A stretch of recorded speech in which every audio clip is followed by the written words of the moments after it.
நிறைய சர்க்கரை நோயாளிகளுக்கு பார்த்தீங்கன்னா சரியான உணவு மருந்து மாத்திரை போட்டு கூட சர்க்கரை இறங்காது. ஏன்னு பார்த்தீங்கன்னா ஒரு சின்ன ஒரு மேட்ரு தான். அவங்க வாயை திறக்க சொல்லி பார்த்தீங்கன்னா ஒரு சொத்தப்பல் இருக்கலாம். அந்த சொத்தப்பல்லுனால நிறைய பேருக்கு சர்க்கரை கண்ட்ரோலே வர்றதில்லை. அது எதனாலன்னு ஒரு ரெண்டு பாயிண்ட் சொல்கிறேன். சர்க்கரை வியாதிக்காரங்களுக்கு அதிகமான சர்க்கரைனால வாய் உலர்ந்து போகும், தண்ணி பசை இருக்காது. அதனால் சீக்கிரமாக வாயில் இன்ஃபெக்ஷன் ஆர்கானிசம் கிருமிகள் வளர்ந்து சொத்தப்புல் உண்டாகும். அந்த சொத்தப்புல் சும்மா இருக்காதுங்க, அது அப்படியே ஈரலி புண்ணு வரவழைச்சி அது அப்படியே இரத்த குழாய் வழியாக நேராக ஈரலுக்கு போய் அங்கே குளுக்கோனியோஜெனிஸ்ன்ற ப்ராசஸ் மூலிமா நிறைய சர்க்கரையை ப்ரொடியூஸ் ஆகும்.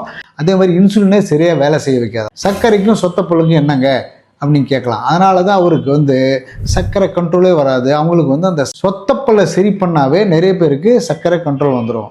இன்னொரு முக்கியமான நியூஸுங்க, அந்த மாதிரி சர்க்கரை வியாதி இருக்கிறவங்களுக்கு சொத்தப்பல் இருக்கிறவங்களுக்கு திடீரென்று ஹார்ட் அட்டாக் வரக்கூடிய வாய்ப்பு இருக்குது. ஏன்னா அந்த கிருமிகள் இரத்த குழாய் வழியாக போய் ஹார்ட்லேயும் போய் அது இன்ஃபெக்டிவ் எண்டோகார்டைட்டிஸ் பண்ணி அது ஹார்ட்டுக்கு அட்டாக் வர மாதிரி செஞ்சிடும். அதனால் சர்க்கரை நோயாளிகள் அவசியம் நல்ல பல் டாக்டரை பார்த்து சர்க்கரையும் கண்ட்ரோல் பண்ணணும், பல்லையும் நீங்கள் பராமரிக்கணும்.